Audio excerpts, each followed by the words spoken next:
how much time is left? And he's referring to the presentation, I believe your prophecy update, when you're talking about rapture and different things coming up. He says, I don't recall the reference, but I remember reading a verse that stated that the generation that sees Israel's rebirth as a nation shall not pass before Christ calls us. Matt says, my grandmother, who was the last living member of the greatest generation, passed in December, and is this verse popped into my mind shortly after. Yeah. How much time we got left? He's coming now. Now. Almost. Okay, right now. Somebody on the stream needs to get saved. I don't know. What's the deal, Then man? we're out of here. Yeah. Jesus said that no man knows the day or the hour. And this is out of Matthew chapter 24. By the way, your other verse is out of Matthew 24 also. And Jesus said, of that day and hour no one knows, not even the angels of heaven, but my Father only. But as the days of Noah were, so also will the coming of the Son of Man be. And he goes through a description of the attitudes and stuff right before Jesus comes to take the church out. And so nobody knows the day or the hour. And so in the passage, Jesus goes through and he says, you just need to be ready all the time. And he gives a description just after this of two servants, one servant who was faithful and wise and was ready when his master came back, and blessed is that servant whom his master, when he comes, will find so doing. And another servant who said, my master is delaying his coming, and began to eat and drink with drunkards and beat his fellow servants. And he got judgment. In the next parable, it's called the parable of the 10 virgins. 5 were wise, 5 were foolish, 5 were ready, 5 were not. The ones who were wise and waiting and ready went with the bridegroom to the wedding feast, and the ones who were not ready were left behind. And so they came knocking on the door afterwards, and they were told, I don't know you, and so you're not coming in. And so both of those parables are specifically pointed at the fact that we need to be ready for Jesus to come back at any time. You're right about the parable of the fig tree. That's up in verse 32 of Matthew 24. And it says, now learn this parable from the fig tree. When its branch has already become tender and puts forth leaves, you know that summer is near. So you also, when you see all these things, know that it is near at the doors.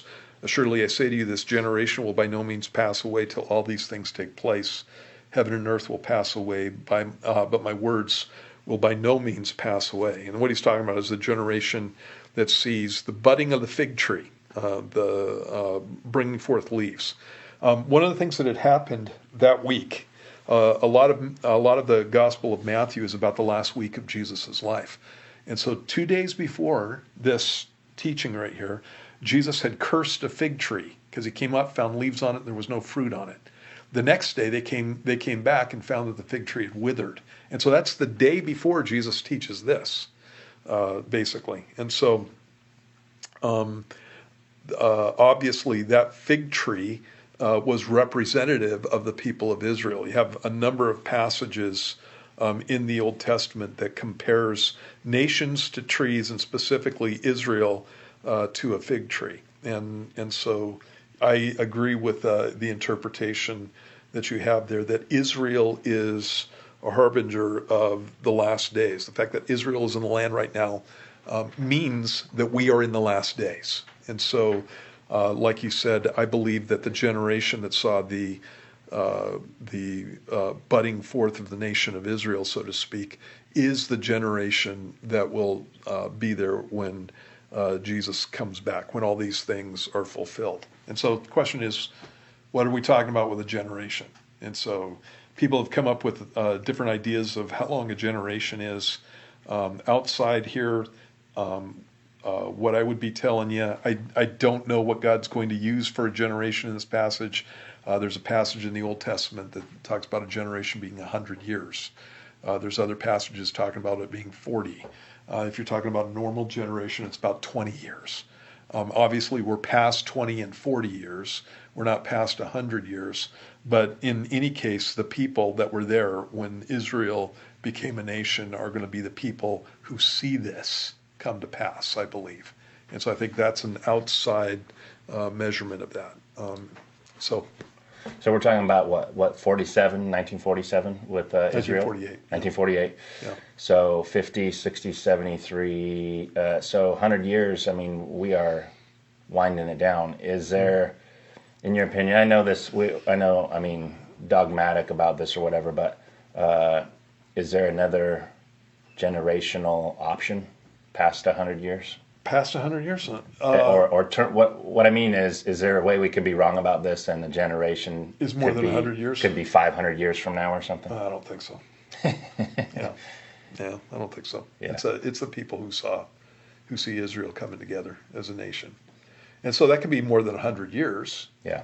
If if God is true to form, the guy always waits as long as he can before he brings judgment. And so it may be the case that the kid that was born in May of 1948 when Israel became a nation, the last kid, and he dies at 112 years old, and God waits until that point. That would be a good possibility. I don't know. Peter said in 2 Peter, it's not that God's delaying his coming, it's that God's not willing that any should perish. He wants all to come to the knowledge of the truth. And so I thought that Jesus would be back long ago, and he hasn't. And as we're looking at the events that are going on around us, they seem to be accelerating, and it looks like every year I think this is it. And every year, this year I had to dial back on the prophecy update because it's too much. Yeah, I could go on for weeks. Yeah. With the stuff that we've got. And now, like how you do 2021 prophecy update, you could do all the update on articles from that week. Yeah, and that's exactly what I did. Yeah. For the most part, I just used articles from that week. I had some that were put away that I saved for the whole year, but a lot of times when I do that, they're out of date by the time that I get to the prophecy update. I could do a prophecy update easily every week. Yeah, and it would be an hour long, easily, every week, and that didn't used to be the case.